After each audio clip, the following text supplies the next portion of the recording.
I need a fun background.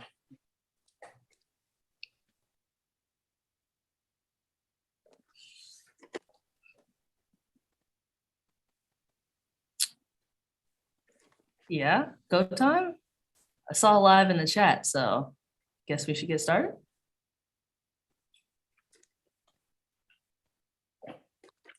What's up, y'all? It's your boy DJ IQ from 106.7 The Beat, iHeartRadio, and the Catch Up Show. Appreciate y'all having me. Welcome to the Candid COVID-19 Conversations. It's a three-part series to discuss COVID, the Black community, and the vaccine, hosted by Columbus Public Health and Cohere.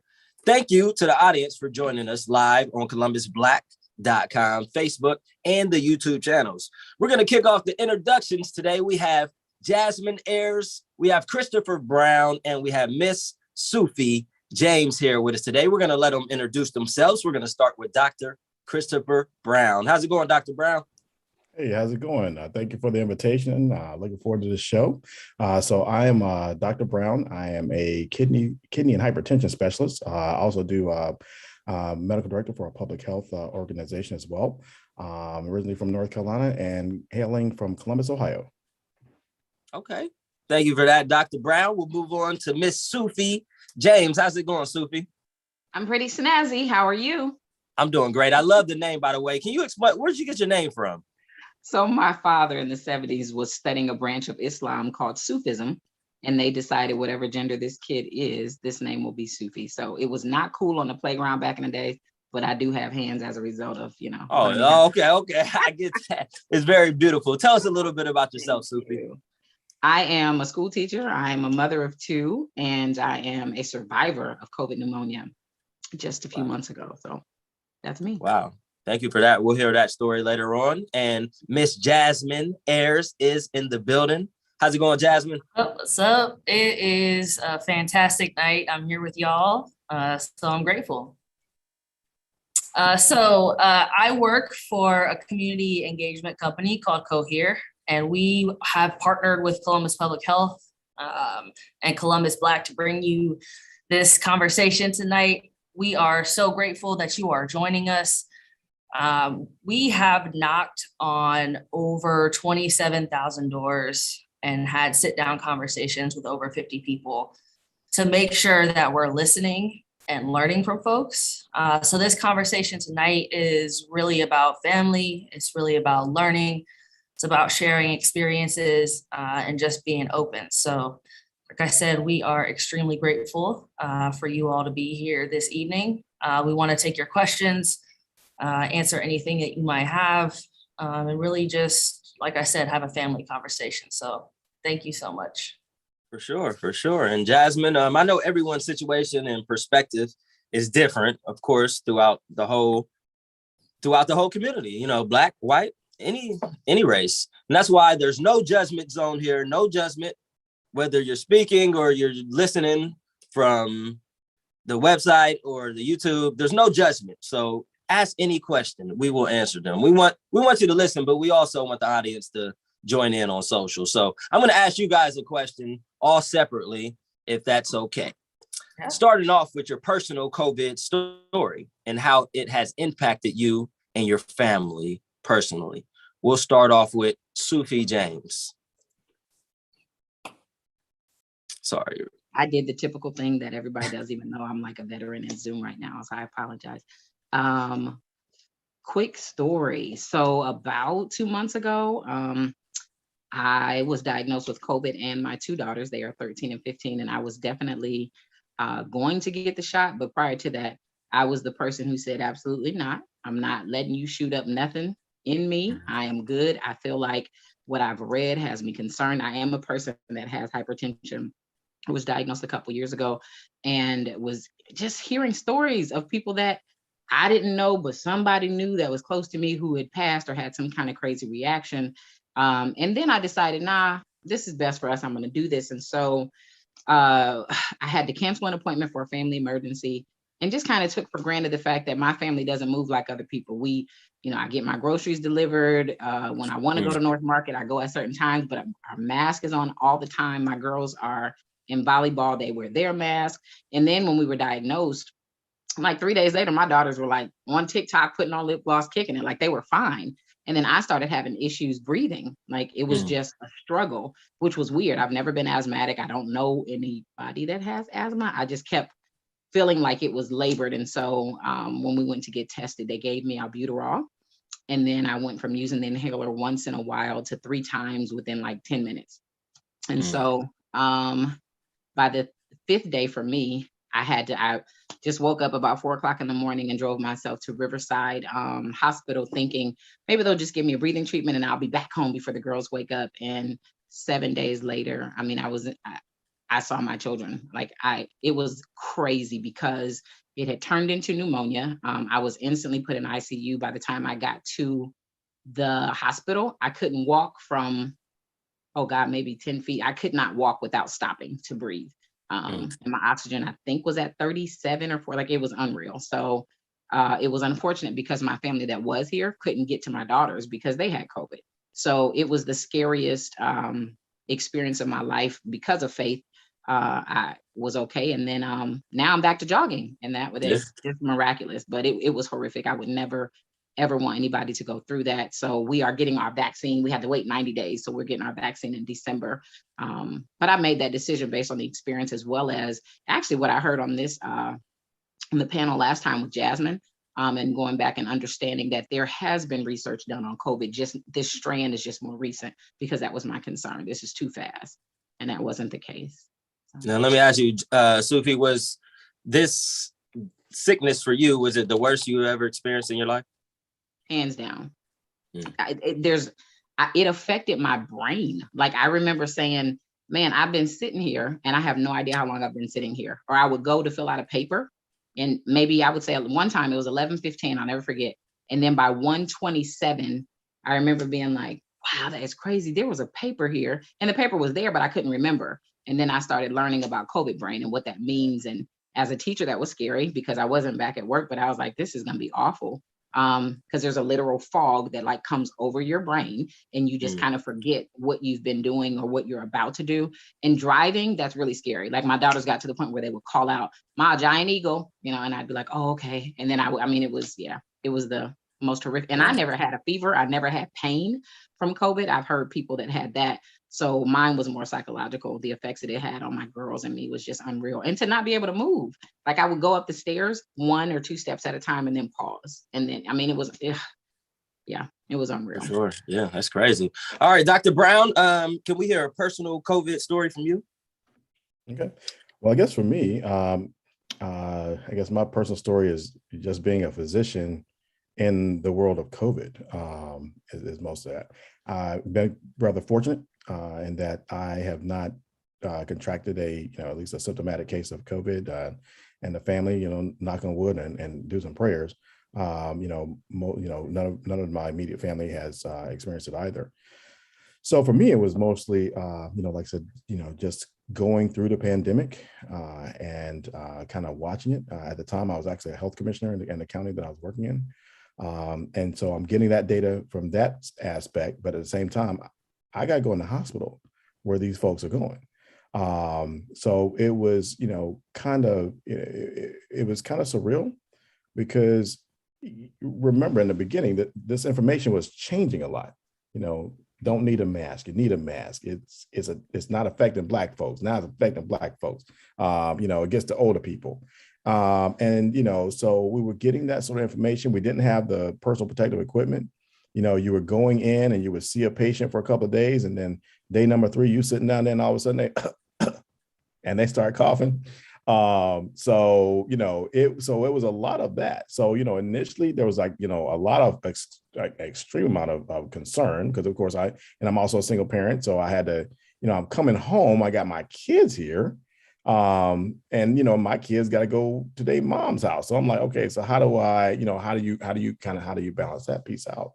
And so, kind of fast forward to now, and like I said, things are a little bit better, but, I was fortunate enough to, get the vaccine, kind of earlier on. But, that was for the original, then we start seeing people that got kind of like you said, they got vaccinated that wound up in the hospital as well. So, So you've seen that circle as well, and especially as these variants come through. So it's been a challenging, kind of emotional time, even without catching it. Because like I said, I had colleagues that have caught it as well. And then of course, just kind of watching people, because like I said, it was, the time of COVID was a rough time to be in a hospital. As much bad as I felt as a doctor, I mean, remember these people, folks are in the hospital by themselves, and there's, nobody initially, now you can get a 1 or 2 relatives to come in, but at that time, I mean, folks are kind of like you said, they short of breath, they don't know what's going on, and neither do we. So nobody wants to walk in that room. So things are a little bit better now, but I mean, it does, for me, it was more of, as things kind of slow down, reflection, actually. Just kind of realizing, what's important in life. Because like I said, this is something that, you kind of like Sufiy said, I mean, a lot of people were catching, and then all of a sudden your world is upside down. Because it's not like, like I said, it's not like a normal pneumonia where you could take some antibiotics and go back home. Next thing you know, you're in the hospital, and if you're not lucky, you want to vent. And, people on these vents for like, weeks and hope they get off. So, so that, for me, that's been mine, is just kind of, watching this unfold from the perspective of a caretaker. And then like I said, just kind of being concerned about family members and folks that are, kind of, still out there in the rest of the world. So, yeah. So being a professional in your field, Dr. Brown, you're right next to people that clearly have COVID. Like, yes, you are positive. How did that feel for you going into work? A lot of us, we went into work hoping that the next person was abide by the rules. They would stay home if they got COVID, but you were clearly next to people that, yes, you are positive. How did that feel? Did it make you not want to go into work sometimes? So I think that, as a physician, I think we're kind of groomed to be focused on the patient. So I don't know that I ever really thought about not going into at least the hospital part, not the clinic part. We did do telemedicine. We switched to telemedicine. But, there was concern because, especially once people started, once we started getting the experiences where you would go in to, where, maybe somebody came with some chest pain or something of nature, and they started turning positive while they're in the hospital. So those were the scariest ones. Now, the ones that come in and they were diagnosed, what did the code? Okay, we put on our masks and stuff of that nature, you're fine. But it was when people would, you would come out that room, you'd come back for rounds the next day, and that person was on isolation.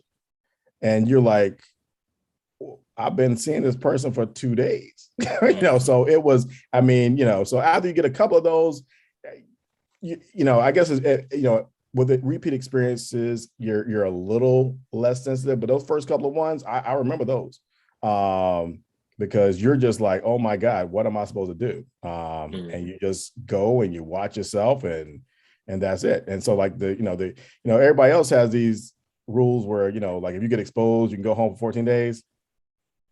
You come back the next day, and you keep moving. And so you just, like I said, don't get, you walk up the stairs, you get short of breath. You're like, oh wait, is this COVID, or am I just out of shape? So, fortunately it wound up being out of shape, but it was pretty daunting there initially, because it was, like I said, you just saw these folks and you just like, whatever they got, I can contract. So. Yeah. And we definitely appreciate everything you do, Dr. Brown. And we want to make sure all our people out there listening, you all can share live from your Facebook page. If you log into the columbusblack.com page, you can share this to your Facebook, so we can hopefully get some more people in here and share some of this good information. All right, Miss Jasmin, can you share a quick personal COVID story with us? For sure. So when COVID first hit, I was like the family, like everybody wash their hands. No, our grandparents can't come in the house. Mask, outdoor only, 6 feet. But like I slipped up and wanted to have fun one night. I know exactly what happened. Oh, you went out. You went out. I was hanging out, and I got COVID, and I gave it to my parents, which I feel just like terrible about. So like, it's just one of those things, like you can always do the right thing, but that one time that you don't, Exactly. that's when it happens. We were all fortunate. None of us had to be hospitalized, but we were pretty sick. And like Sufiy said, like definitely had the COVID brain where you just like really, I couldn't finish sentences sometimes.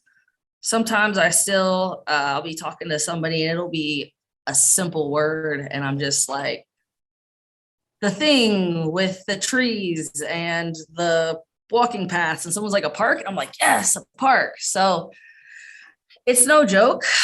I definitely got vaccinated. My family got vaccinated, but it was not a straight line choice for me, right? It was definitely something that I had to sort of think about and consider and ask a lot of questions about. Yeah, it's a tough And choice. I don't know if we want to talk about that now, but I can sort of talk about, my reasonings and my thought process on how I decided to make that choice. Now, would you say your experience catching COVID and, actually giving it to your mother and father, would you say that impacted your thoughts about the vaccine? Yeah, for sure. But that was honestly like not the main thing that put me over the edge. To be honest, I trust capitalism. I trust that people want to make money. I trust that restaurants want to be open, that clothing stores want customers, that car dealerships want to sell cars. And that was after, reading a lot of articles and talking to health professionals and being thoughtful about it. Like, honestly, interest in opening the economy, green rules America. And so that was like the thing that I trust, is that people want to make money, and you can't make money when everything's shut down. So for me, that was like, okay, like this is something that people are serious about, and they're not going to give us something bad because they need us to be healthy and to spend our money, right? Like if everybody's dead, no one can buy new things. That is true. That is true. That's a good reason, Jasmin. Everybody has their own reason. That's a great reason, and that's a real reason. All right, Dr. Brown, how has your experience impacted your thoughts about the vaccine? So I mean, I guess I was fortunate that from my perspective, yet again, that part is the physician, part is the public health person, I was able to see the COVID numbers in the nursing homes plummet after they got the vaccines in there. And so for me, like I said, that I guess that was kind of step one in terms of like recognizing that this thing works. And that is, several weeks after everybody would be finished, immunizing a nursing home, and just watching the numbers just completely drop. So I was like, oh, okay, so this stuff actually works. So there was that aspect. And then, after that, and then of course, most of my colleagues kind of, signed up kind of early.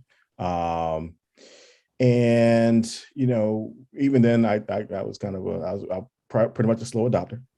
I was a slow adopter. So I watched everybody else first and let them go through their piece.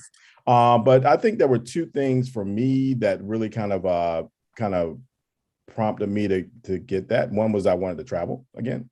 So I wanted to travel again. I thought this might make things a little bit easier. And then the other one was that, yet again, I'm in the hospital. And unlike, for the average person that, like I said, they're in an office or, maybe they're just walking in Walmarts and stuff of the nature, I am, yet again, right beside folks that have this. And, based off some of the experience I had before, where like I said, you're kind of in a room or whatever, and the next thing you know, there's somebody with COVID, and like I said, you're getting close exposure to this. Those things kind of weighed in on my decision about that. So. Okay, and I will say you're kind of lucky, Dr. Brown, to be able to catch the real numbers that's going on, because a lot of us had to look at the internet and see the numbers, and they change and lie and say whatever they want. So thank you for that, Dr. Brown. That didn't help people. How has your experience with COVID impacted your thoughts about the vaccine? I think you're muted, Sufiy, still. Am I muted? Are we still here? Sufiy, can you hear me? I'm so sorry. I didn't realize the question was directed to me. One Oh, more no, time. you're fine. You're fine. I'll ask it again. How has your experience with the COVID-19 impacted your thoughts about the vaccine? Well, Was it like you catching it?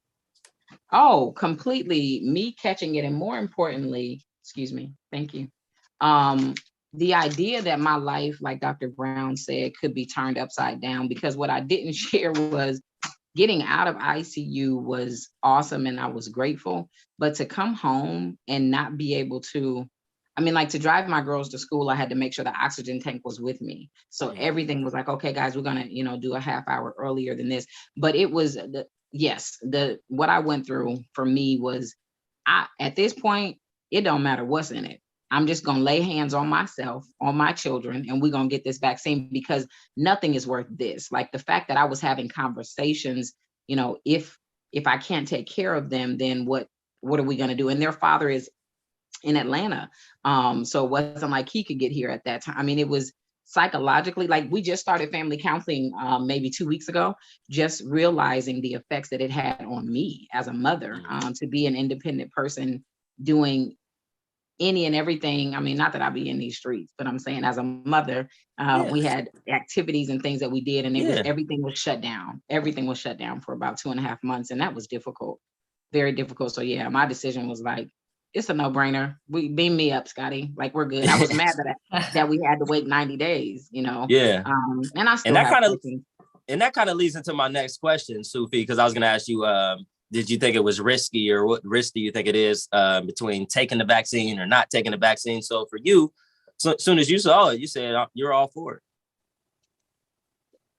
No, as soon as I saw the vaccine coming out, no. Yeah. But after that's what I said in the beginning. I was the Black woman that was like, sister, don't do it. Look at this link. Read this, my brother. Like it was, and I remember making an effort to read. Like, I'd go to CDC's page and I'd be like, man, I don't really know. I'm not comfortable. But also, again, because of the way my family moves, I'm not kicking it. I'm not coming to your cookout. It's a wrap. Holler at me, FaceTime us, or it's, whatever. But for me, it took the experience, and it took the possible effects on my children. The fact that I may not be here, and even here, I mean, it's not worse to be here and not have the ability to do for them, like I could. Thank God they're older. But I remember one time my daughter saying it had been 2 weeks, and my daughter texted me and said, Mom, it's dress down day, at school. Man, I hate that I wore my uniform. And my other daughter said, just have Mom bring your outfit. And I snapped, like, I'm not the same. Why are you, then I'm like, bless her heart. She thinks I am, and I'm not. I can't. It takes me 40 minutes to get up and get dressed and breathe and take my tank to the car. I'm not bringing you an outfit. It's crazy. But real quick, you said something that I want to touch on, which was, it was hard to find the numbers, and where do I find the information? And 1 week they're saying this, and then another week they're saying that. And I think like that's one of my big frustrations, is just like the messaging was unclear and it was confusing. And it's hard to say you should always trust the CDC. But then last summer, right, when like only 20% of the population was vaccinated, they were like, take your mask off and go hang out with your family. And it's like, no, don't do that. Like, why are you telling people this? Like, people aren't vaccinated yet. Yeah. Folks should not be in enclosed spaces with a large number of people. And so I think because of the long history of, us not getting treated well by the medical establishment, like people had legitimate concerns, and like, we should not be shaming people for asking questions about their own health. Right. Of course. Like, and I had an argument with somebody one time because I was telling him, because I ended up doing my research, and he was like, well, I didn't know that. And I'm like, well, that's like signing something before reading the contract. Would you do that? And he said, no, but it is a level of trust. But if, your mother gave you a contract and said, sign this, you probably wouldn't read it because you would trust your mother. So it's all about trust. And I want to ask you, Jasmin, did you think it was risky to take the vaccination, or what do you think the risk was between taking it and not taking it? So because I'm younger, I had the opportunity, like Dr. Brown said, like they first rolled this out in the nursing homes, and then the medical professionals got it, and then the teachers got it. Mhm. And so like by time I was even like eligible to get it, a whole bunch of the population had it. Now I had concerns about like long-term effects, right? Because they tell you take this medicine, and then 20 years later you see a commercial that's like, if you took this, you might have a suit for cancer. It's almost on everything, right? Yeah. Right. But like someone, one of my friends who's a doctor pointed out, that stuff was like continued use over time and not just like a one-shot deal. Like if you're going to get the vaccine, like you're going to have a reaction or you're not, because it's not something that like you're doing, you're not taking this pill every day. So that helped me think about that. But I definitely had concerns, but also like, if something happens to me 10 years down the road, like we weren't even going to get to year 10 if we didn't get vaccinated and like stop the spread.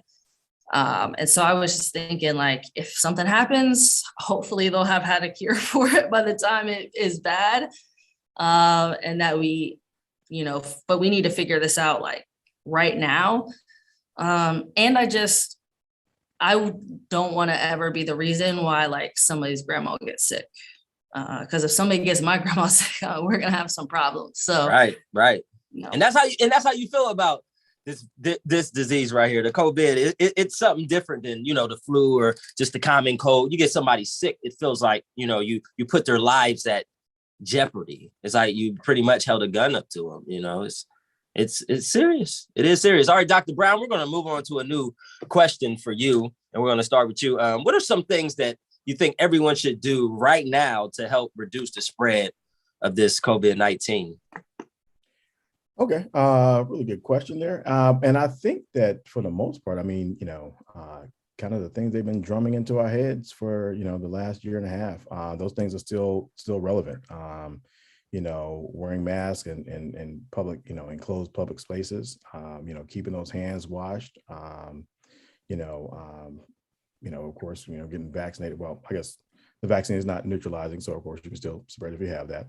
But those things still matter. So hand washing, keeping a little distance there, spreading things out. If you can have an outdoor event as opposed to indoor, do that. Those things still are the big things in terms of, preventing the spread of COVID-19 and really a lot of our other droplet spread, viruses. Two quick questions, Dr. Brown. Two quick questions. What about masks? Do you agree with mask wearing?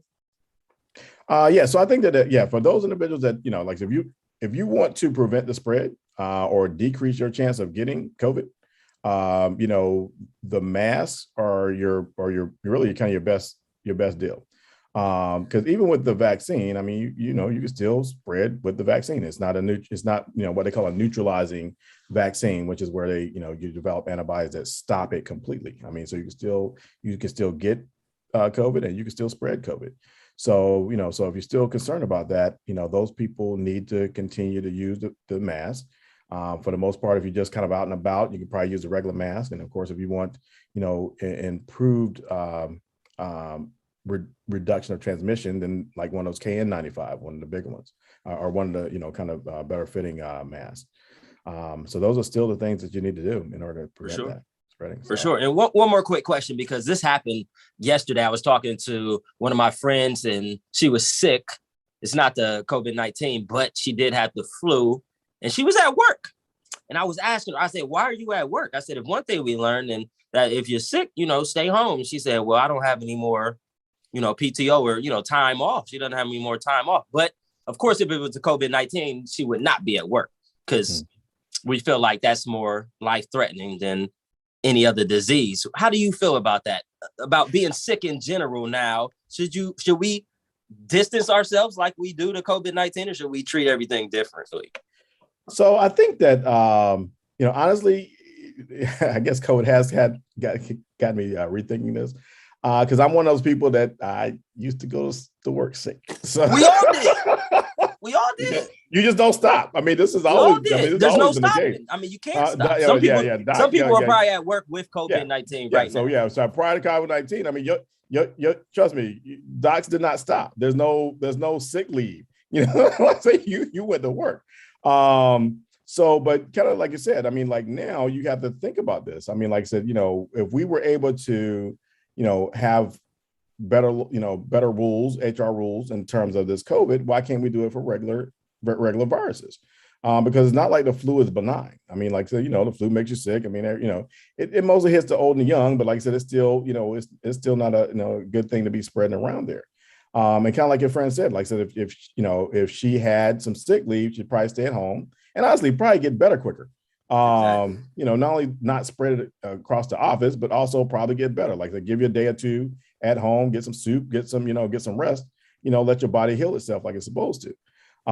So I think that that's something that hopefully more organizations look into in terms of making things a little bit easier to stay at home whenever you are sick, both for that person that is sick, but also for the other people that are around. Cause like, heck, I don't want no colds. like I said, after this, I don't want nothing. Like I'm done with this.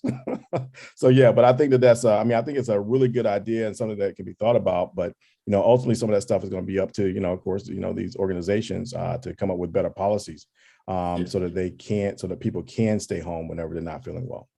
For sure, Dr. Brown. Great answer. All right, Sufiy, we'll move to you. Same question. What are some things that you think everyone should do to reduce the spread of COVID-19 or would make you feel safer?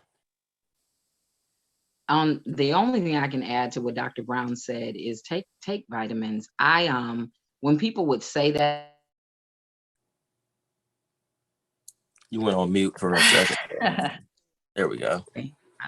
People say things like, that's why I take zinc, you know, and I'd be like, man, be quiet. Just drink your coconut water, you know, whatever.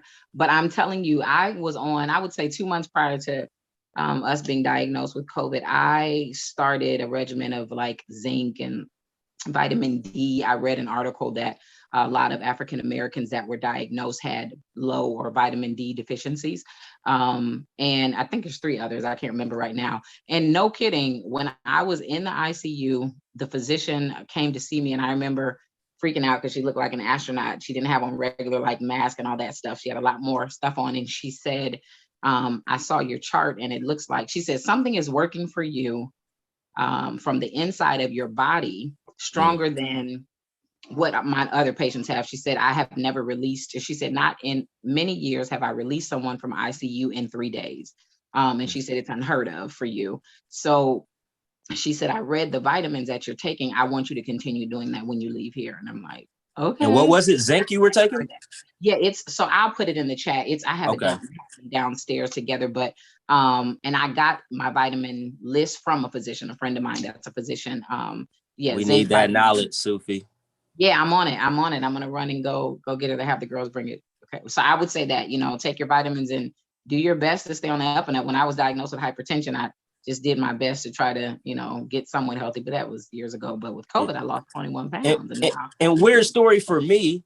Yeah. I don't know how to describe this guy, but I mean, he's very street, you know, he's from the hood, but he about 5 years ago, he put me on to organic sulfur. He said, and he gave me a bag and it was expensive. And he said, take this every day. And I didn't think about it, but I did what he said. I didn't get sick that whole year. And that was probably the first year in my life I didn't get sick. And it was crazy. I believe it. And I used to have a chronic bronchitis. And since I've started CMOS gel, not one time, like seriously. Yeah, it hasn't come back. Yeah, we need that information circulating definitely in the Black community. Jasmin, same question for you real quick. What are some things that you think everyone should do to reduce the spread of COVID-19? Yeah, so I mean, I echo everything Dr. Brown and Sufiy said in terms of masking up, being thoughtful. I mean, it's just good to take your vitamins, eat your fresh fruits and vegetables, drink lots of water. You know, just as Black folks, like we got to take care of ourselves. So I think all of that is fantastic advice. But in terms of, you know, where you can go to get this information and stuff, I mean, the health department is still doing walk-ins for COVID vaccines. There are some fire departments in certain neighborhoods that are doing drive-up vaccines. And now they have like rapid at-home test kits, right? So I just went to visit my aunt in Charlotte. And before I went down there, I drove up to the library. I called a number. They brought me a bag out.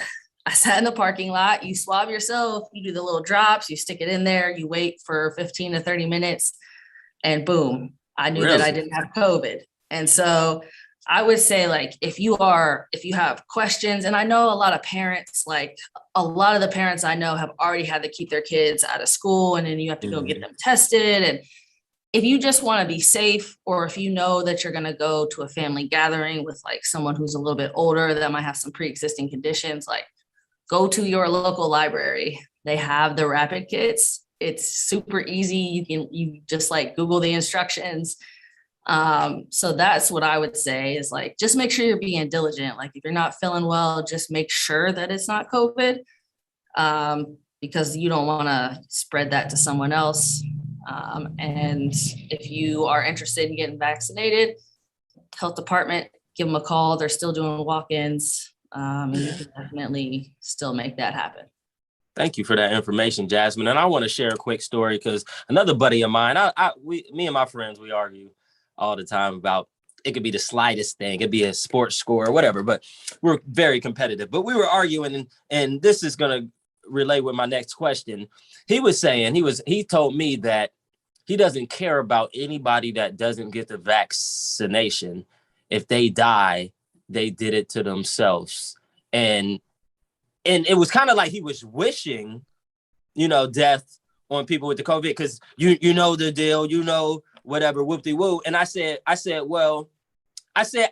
get what you're saying, but do you want people that's not getting the vaccine to wish that, the vaccine is going to have a cause on y'all later on in life? Do you want that to happen? Should it be this battle? So with that being said, we'll start with you, back with you, Jasmin. For those who judge others for taking or not taking the vaccination, what would you say to them? Because it's tough. It's tough out there. People are really, fighting words. So this is a really hard issue, and I have to say, like, doing this work and having all these conversations with people has probably, if I hadn't done that, I might have been a little bit more like hardline, like, you got to take it. But thinking about the way that this has been messaged, the history that we've had, and a lot of African Americans have pre-existing conditions, so they do need to talk to their doctors about this. But also, we told a lot of people to call their physician, and a lot of people don't have a family doctor. So, like, who are they supposed to be calling? I think if you are really being careful and really masking up and really distancing, and really doing what you need to protect yourself, I have to respect that decision. But I know that when I drive by the short north and I see the bars are packed, that 50 to 60% of the people in there are not vaccinated and they're not masked up. Yep. And so if you're going to be out there, like, you need to get vaccinated. But I don't think when you say that kind of stuff, and when you call people stupid and tell them that they're killing people, you don't leave them any room to change their mind, right? Like, and we have to be open. We have to say, listen, I understand. If you change your mind, we're here. If not, just be safe. And I think that when we go to that hard line, we push people away. And then who wants to change their mind at that point? Exactly. So it's all about respect, in my book. But yes, please do get vaccinated. Yeah, I feel like this whole, whether to get vaccinated or not get vaccinated is spreading us apart as people more than Republicans and Democrats. I'll ask you, Dr. Brown, that same question. For those who judge others for taking or not taking the vaccine, and as a medical doctor, what advice would you provide to both parties? I mean, kind of as a physician, because I've actually seen some of that, sort of attitude, in the medical field. And honestly, it's disheartening. because, kind of like Jasmine was saying, I mean, like I said, you don't know what led to someone else coming up with that decision, whether it's to get vaccinated or not get vaccinated. You don't know what they've gone through. You don't know what experiences they had that have made them think that way. As a physician, I am particularly appalled at, any of my colleagues that reach that kind of attitude, because, we're here to help. I mean, that's literally what we do. As physicians, we take care of, whether you go out there and shoot somebody and you get shot, we, come in, we take care of you. Mhm. If you commit whatever crime, I mean, you come in, we take care of you. If you got uncontrolled diabetes and you come in with sweet potato pie, guess what? We're going to take care of you. So, what you do out there, like I said, my job is to educate you, to empathize with you, but at the end of the day, to use my skills and the knowledge I have to heal whatever you have. So if you come in with the COVID, you decide not to get the vaccine, you go hit the party, the clubs or whatever, and you come in next week with the COVID, my job is to take care of you to the best of my ability and to provide whatever care I can for you, with the goal of getting you through this so that you might rethink your decision after this is done.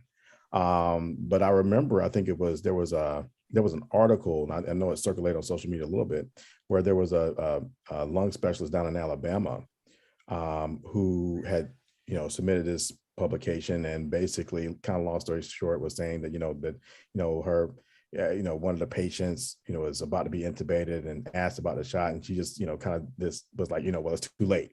And it was just kind of this dismissive attitude. And I was just like, I like, if that was my family member, we might be throwing, like I said, we might be throwing it.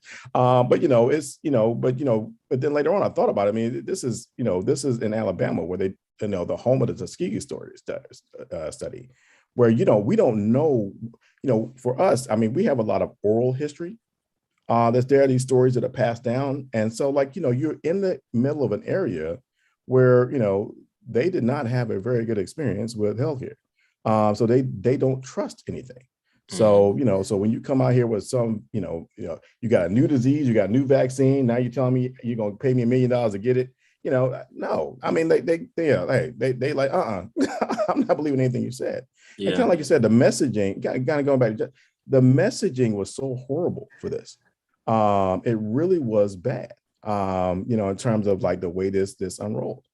And I think that if you provide empathy, you provide education, stuff of this nature, you provide some empathy for folks, like I said, they're more likely to listen to you. When you say, hey, look, I understand. As a matter of fact, I know some folks that, I'm still talking to.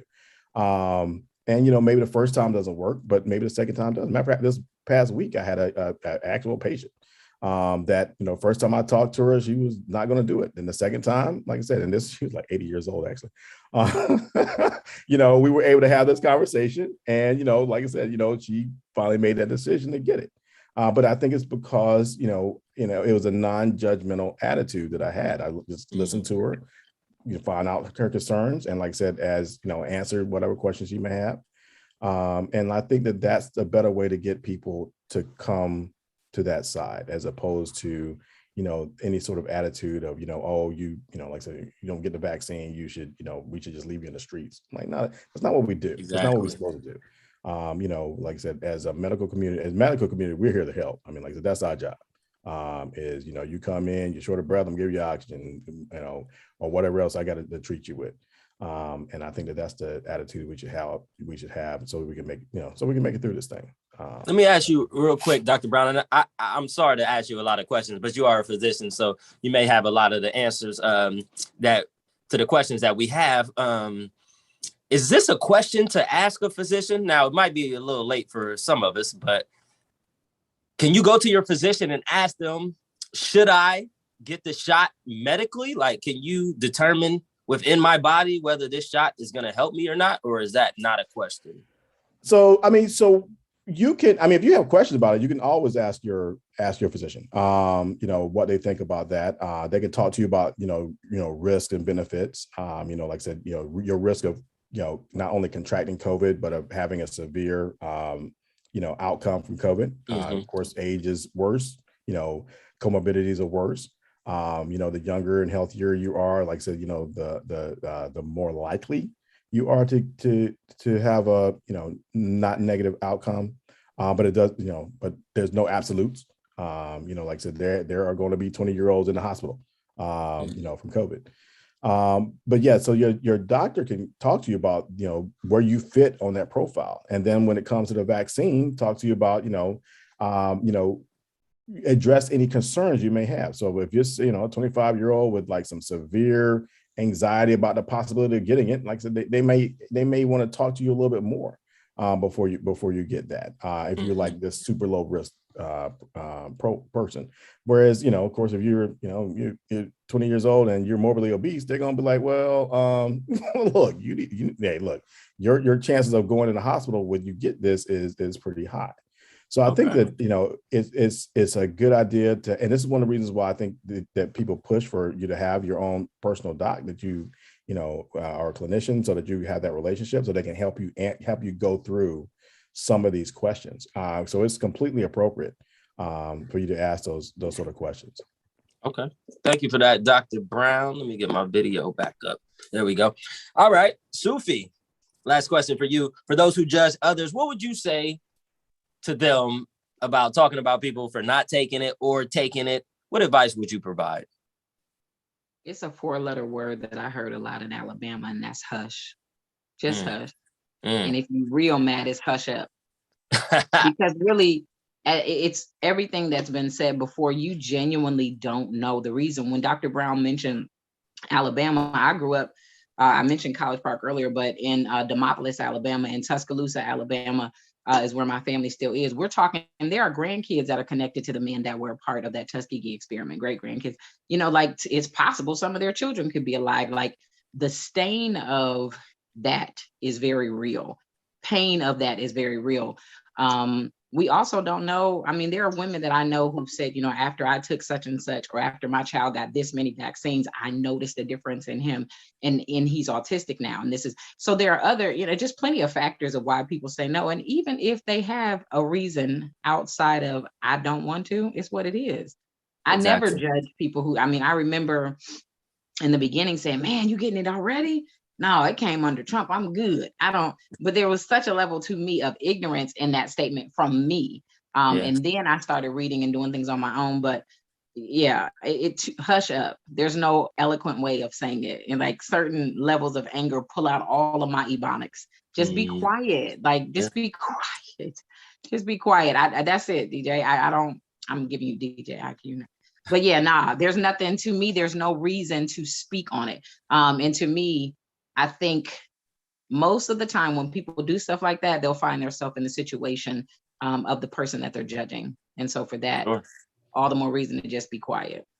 For sure. I just don't want it to become an all-out war between the vaccinated and the non-vaccinated, because that's what it seems like it's going to. I see commercials about vaccination and, it's kind of dissing the non-vaccinated, and then you see the non-vaccinated, then they feel tempted to diss back. And it's just a war. You see it on social media. You see it everywhere. Yeah, I see it. Can I hop in real quick? Yeah. So to both of your points, I think who really needs to take a look in the mirror is the medical establishment. Why do people not trust the American Medical Association, right? Why do people not trust large hospital systems, right? Like there are studies that say that recent med school graduates think Black people experience less pain than white people. Like this is not a thing that has happened in the past. And to me, this is really an indictment on what are we teaching in schools and why do people not trust our institutions, right? Like you're supposed to be able to trust the CDC. They're supposed to always do the right thing. Right. And that's not always happening. And so I think they need to fix that. It's not on the everyday person, like you're the expert and you're supposed to be helping us, not the other way around. And so like they need to take some time to look into themselves about like why people are not trusting you, because y'all fumbled and you need to earn that trust back. Too. And I told my brother, because me and my brother, we argued about it a lot. Because I mean, I got vaccinated, but I feel like I was forcefully vaccinated. But I did it on my, I can't nobody force you to do anything. I did it. But with that being said, I told him, I said, we all would have been at ease if whoever, the people that created this vaccine, if they would have just came out and said, all right, we created it. It's safe. Look, we're taking it. Then my brother said, well, what about the president taking it in front of everybody? Is that not enough? I said, the president? I said, well, what president could we ever have believed? You know what I mean? I mean, it is what it is, so I think people just want some raw proof. And for some reason, they can't give us raw proof. They can't. I was thinking about it before we started this Zoom call, and I was thinking about Area 51. We still don't know about Area 51. Why? Why hide it from us, And if the world was going to end in 50 days, they wouldn't tell us to the 49th day. I mean, and we know these things. So it's scary for both parties. So like I said, I understand non-vaccinated and their issues and their concerns. And but yeah, we just need to come to a medium where we answer their questions. I think we just need to answer their questions. Quick thing too. Oh, I'm sorry, Dr. Brown, was your hand? Go ahead. Just around the communication around this vaccine, when you mentioned your brother saying, what about the president? Do you all remember seeing clips of them doing the live shots and there would be nothing in the syringe, or like they weren't? First of all, nothing would be bad. That's air. But like they weren't really doing it. Like, do you remember that? It would be on the news. I was like, see, there we go. Nope, we're not. It's just been bananas, just crazy stuff. And then even when I got home, I got 3 different dates of like, it went from 14 days quarantine to 7. I gave my own date. Okay. Like I had to tell them, this is when I was diagnosed. From this day, we're going back at this point. Like things are constantly changing. But I think at this point, everybody needs to give grace, to everybody. Yeah. We're going to let Dr. Brown say something before we close out. But to add on to that, and that, what scared me is when I didn't know. I thought whatever it was FDA or CDC approved, the first shots weren't. And then they was like, this one is. And I was like, the other ones weren't? I didn't know that. I don't Johnson think a lot Johnson of blew it for everybody, man. Dr. Brown, did you have something to say? Yeah, I mean, I think kind of like we're saying. I mean, like I said, I think that, for our communities, we have a general distrust for institutions in general, whether it's healthcare. I think the public health thing is they just lump that all together. But like I said, numbers of other institutions. I mean, like I said, there's just been that history, and that piece is just there.